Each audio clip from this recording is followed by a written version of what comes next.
Today I'm going to share with you a quick and easy tip that you can use within Lightroom to make fine adjustments.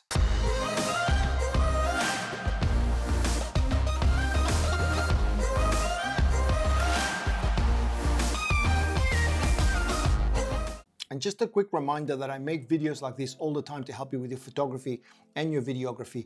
So if you don't want to miss out on any of those videos, click the subscribe button and the notification bell. That way you'll be notified every time I upload a new video. Hey everyone, welcome back to another video. Today's going to be a real quick one. It is just a very simple tip within Lightroom that's going to help you to do quick and micro adjustments that are very, very precise every single time.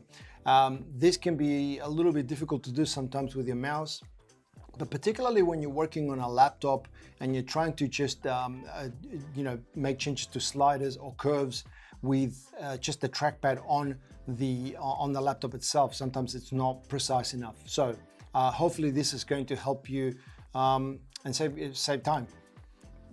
So we'll cut across into Lightroom here. We are in the develop module, and as you can see on the right hand side, I've got all my sliders. To make this work, it's really, really simple. All you've got to do is just hover with your mouse over the top of the slider that you want to adjust, and then just use the up and down keys on your keyboard to go up by increments of 0.1. This is very, very precise. Now you can also hit the shift key and go up and down, but this is going to go up by a much larger value, and it's nowhere near as useful as using it just to go up in small increments.